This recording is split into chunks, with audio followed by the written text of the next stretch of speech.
talking about a party or whatever, and they're farting and all this shit, and then they like the music stops and the sound stops, and you just hear a narration of a guy that got killed by a bus, right? By a bus. Yeah. And it was like, oh man, like.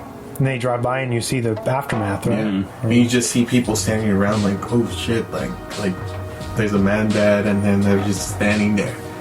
Just crazy to me. I'm like, you see a dead body and you're like, whoa, what the fuck? You know, but for them it's like, oh, it's like somebody got ran over. So, you know, but that's how big Mexico City is. Like, if you haven't grasped the stature of the city, there's so many people in this city that's nobody. It's like a minuscule, but the fact that they include that in the film, that like, oh, like we'll give you back. It's insignificant. That person does not nothing to do with the story. But this guy got hit by a bus crossing the street, and then it goes back to the scene. Like, okay, like random. That's so random. Even like, do you remember that scene where they're driving through? It looks like this rocky road, right? Like these like walls and shit of like rock formations, and they're like, he stops and he narrates like, if they would have driven here like a month earlier, they would have seen a flipped over truck with a bunch of bloody feathers everywhere, and two bodies, a small one, a child, and a man killed himself. And I was like, to me, I was like, he doesn't need to do that, but I think he adds more to that scene because he does that. Yeah, then you're imagining this scene like in your head, a second scene that doesn't exist. Yeah, but it exists because he brings it out and talks about it, and you're like, oh man, that's crazy. That's like super. Even with the pigs. Yeah, because it's like a road. I feel like that's where it comes into the genre of the road, like a road movie. You know what I mean? They're telling you these stories that don't necessarily intersect with the current story that we're watching, but they do matter, and they add something to the dynamic of what we're watching. You know what I mean? Like, oh, like if these walls could talk, type of thing. You know what I mean? I think one of the scenes that kind of stood out for me with the narration it's two actually, was when they're passing that town that his nanny's from, and he's like smoking it, and like he's like hitting the joint, and then you could see his facial expressions like, whoa, where do I know this town from? Like, and they give you a backstory of it, and then he even turns around and was like still looking at it, like didn't want to say anything about it, you know, and he's just like baffled by it. And I think the last scene is really iconic when he's like, when they're talking, they're like, yeah, they agree to see themselves, but you know, to see each other again, they will never see each other again. And I was like, this is the last time they'll see each other. I was like taken back by it. I was like, that's so sad, like, because sometimes it is true, man. Sometimes you'll talk to somebody and you're like best buddies for like years and years and years, and then one event just like change whatever aspect you guys have, and then that's it. Like, you're done. Like, you're like, oh hey, I'll see you later, and then that person might move or might die or might hook up with somebody and not even be here anymore by your side, you know. And then you're like, man, I wonder what happened to them, to my boy, like, or my friend, like, whatever happened to them, you know. But that's how life is. I think in this movie he generalizes what the reality and the brutality that life is in general. It's a coming of age story, but actually telling you like growing up is I was gonna say, I think it's like growing up, you know, they're best friends as teenagers, you know, young adults, and then at the end they're, you know, grown, I guess. And that's what happens. You lose friends when you grow up. You don't see them anymore.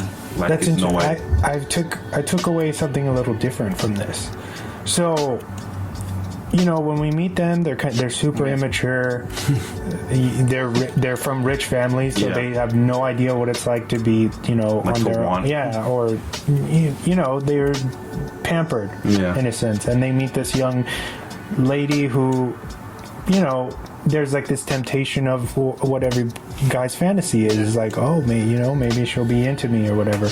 And so they get this opportunity. She's obviously kind of a broken woman and is suffering from, you know, her husband has just cheated on her. So then in the spur of the moment, she's like, yo, I'm going to take these guys up on the, you know, on this journey. They were bragging it up to me, and it turns out that they were just making up this story. The beach didn't even exist. That was the funny part too. Yeah, so then they you know, they kind of put together this half-assed plan, and they want to go with her, you know, in hopes that, you know, something will happen, and they end up both falling in love with her. But by the end of the film, right, they get to the beach, which, you know, they thought they would never get to, and it looks like they actually had a plan, you know, and then they end up having what basically it's a love triangle the entire way, and they end it with a three-way, you know. They and Gael and Diego's character, Tenoch and Julio, right? Yeah, they end up kissing, and they do stuff, you know, with each other. So I feel like it was like a Moonlight type of deal where it was them figuring out that they were really in love with each other the entire time. Yeah, you know what I mean? And that's why they both say faggot over and over and over and over and over through the whole movie. They use that terminology, you know. And then by the end of it, that happens, and it's like when Diego wakes up and he realizes what happened, he goes outside and he throws up. Yeah, you know, and I thought that was like, basically they were ashamed of what had happened, and that's why they can't really look each other in the face. And once they leave from that point, that's where their relationship stops, even with Luisa, you know what I mean? Yeah. And she knew, she kept it a secret, but she was dying. Yeah. You know what I mean? So that was cancer. she had cancer. It had already spread throughout her body, so she was going on that as like a last hurrah, like I want to do something spontaneous and fun and amazing, and it turned out to be amazing for her, and I thought that was awesome. But it made sense for these guys, because they seem like kind of macho types, you know, to walk away from each other after something like that happening. I think it's funny that you say that, because in like so many, like that scene where they're masturbating next to each other. Yeah, they're so weird. They're like showering naked around each other. They're so loose. They're like open with each other. Yeah. Yeah, and I'm like, what the fuck? Like, to me, it's like really weird. I'm like, yeah. But especially the masturbation thing, and like them giving each other ideas. Oh, Salma Hayek or whatever. I'm like, what? That's crazy, right? He's like, you got a weird looking dick. Yeah. He's like, what? Looks like a monk. And he's just there like staring at me. He's like, what's wrong? And he's like, oh, you want to come here? Confess yourself. And it's funny because so that scene where they kiss, that was like a big deal in Mexico. Taboo, right? Yeah, that was taboo, because at that point, so like to give you an idea, even back in the 2000s, if you're a gay male and you're outside making out, kissing your boyfriend goodbye or your girlfriend goodbye, like they would arrest you for indecency in public. Like that was a thing. Like, and that, to me, to us now, it's like, fuck, dude, like, why the, like, that's terrible. That's terrible. But for them, it's a normal thing now. Yeah, for them, it wasn't normal. It was abnormal, you know? Yeah, especially in like 2001 when this dropped. And so that kiss was just like very progressive. Like, everybody was like, holy shit, like, did you see what they did in that movie? Blah blah blah. I remember watching this for the first. I've seen this movie once before, and when they got to that scene, that really because of who they were, you know what I mean. That really, I was like, oh shit, like they really went for it. You know what I mean? That's crazy. It was shocking. And it's funny because like, so when they're fighting and they're talking shit to each other because they both slept with each other's girlfriend, and he gets off the car and he pushes her off. I thought it was funny when they're like, you guys don't really like your girlfriend, you just, she says it along the line where it's like, oh, you guys should just fuck each other. Jokingly. And I thought it was like so funny because they end up fucking each other. Yeah, they foreshadow what is to come, you know, in that argument. The way that Tu Mama Tambien happened was after many years of that I consider maybe that I lost many years of my creative life, being allowing myself to follow the the sirens Siren call. the siren call of Hollywood, and that was informed precisely by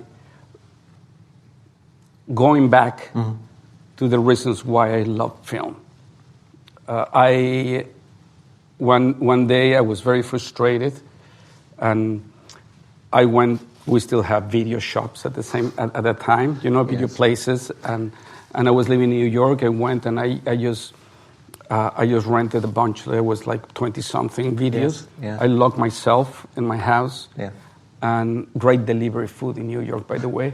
And I watched film after film of the films that I would just go through the video thing and start getting stuff that I recognized that they were the reasons why I love cinema. Yes. And I was watching one after the other, and it was the recognition again of this thing of film is not just this thing of illustrated pictures. No. It's that pictures that illustrate stories. Film is something way more complex than that. And also the recognition that cinema doesn't owe anything to literature. No, absolutely not. Or to drama, or to painting. Cinema is way more similar to music. Completely agree. It's an art that flows in time, that also is an abstract language that flows with themes. But it has the added complexity that at the same time one is still having to stitch together a narrative that's coherent, and that's one of the beauties of what I feel you've achieved in your work. But I can see it nascent in Tu Mama Tambien, the ability both to control rhythm and tone, but to also tell a story that's incredibly enthralling, the story of these boys and their sexual awakening, and the story of their rites of passage from a kind of innocent sexual bravado. Yeah, but the simple thing, because I remember when I started writing with Carlos, after I finished that period, I called my brother and said, hey, let's write a screenplay. Yeah. Come to New York, let's write a screenplay. Yeah. I said, okay. And he went there, and we started talking about this. The basic premise of Tu Mama Tambien, of the two kids going with an older woman, is something that we have for 10 years or 12 years. Actually, before doing my first film, was one of the choices to do. And I'm glad we didn't do it. Because we start talking about that, and we start talking about how, by itself, how uninteresting it was. That it was just, it was a silly, funny story. Yeah, the frat movie story, yeah. But when we start talking about, it was more interesting to explore who these characters were, and to explore how their social class and the social context inform characters. Yes. And how these characters, by the same token, inform that environment. Of course. Because coming back to your question, and that's what we started. The whole writing process was to be conscious about those, about the tension of those. To stay aware of those two layers. This movie stylistically was really well made. I think Alfonso Cuarón, because he did a couple of stuff that we saw in Children of Man with the camera work. Oh yeah. Which I'm like, how the fuck does he do some of the stuff that he does? The one shot, the one take or whatever. Yeah. Amazing stuff. And I'm just like, wow, like I feel like he somehow tops himself every time. Yeah. Like he shuts, like he I with everything that he does, I think it's a hit. It's not a hit and miss. I think, like I said, like for me, finding out they did Great Expectation and me seeing the movie, I was like, how the fuck did this guy do this film? Because it's such a weird film for him to do. Well, coming from like where you're like doing big budget studio stuff, and you're like, no, I think I'm gonna take it back a notch, and I'm gonna do what I want to do, and then you go do this like offbeat indie film. That you have no idea what it's going to translate like, you know what I mean? And of course, it turned out well for him. But I feel like it's because he took those risks, Yeah. you know, where the depiction of like the sex is raw and real. Yeah. It looks insanely like they're actually doing shit. You know? Like Yeah. they're actually fucking. Yeah.